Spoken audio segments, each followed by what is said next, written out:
Humanity has long since run down the clock on climate change. 2 years ago, the UK hosted COP26.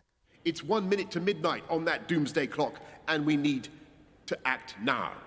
Back then, in the UK, that meant a ban on the sale of new petrol and diesel cars from 2030, phasing out fossil fuel boilers in UK homes by 2026, and forcing landlords to make their homes more energy efficient. But 2 prime ministers later, I'm announcing today that we're going to ease the transition to electric vehicles.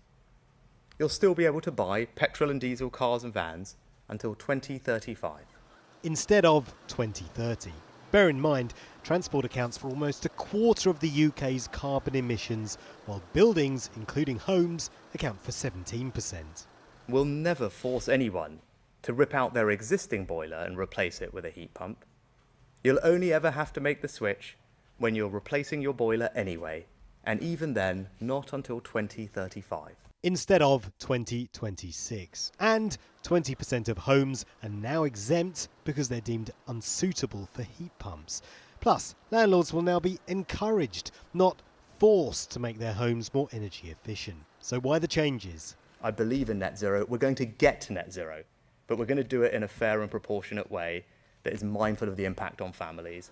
But the Climate Change Committee, which advises the government on net zero policy, thinks the government isn't on track to meet its goals. We've been doing very well in this country in decarbonising the power sector. We've moved away from coal for generating electricity. We've now got a host of challenges in front of us which other countries haven't yet confronted. Notably, what to do about transport. So we need to move to a more electrified transport system, but also how to heat homes and buildings in this country. And that's the big challenge for the UK. Most homes in this country are heated by gas. In a statement, the UK government says it's a global leader on climate action, saying it's cut emissions faster than any other G7 country and has set into law one of the most ambitious 2035 climate change targets of any major economy. We are already acting on the vast majority of the committee's recommendations, it says, with nearly half of UK power already coming from renewable sources. We are stepping up the transition to cleaner energy. And the climate doesn't care about what happened in the past. It cares about what the next stage of the next stage of the transition looks like. When we've done the analysis, looking at where we need to be in 2030, broadly, if you look outside of the power sector, where we have been doing a lot, we need to quadruple the pace of decarbonisation if we're going to hit the 2030 goals. I think for me this is one of the most interesting COPs we've ever had because of who is hosting it and where it's taking place.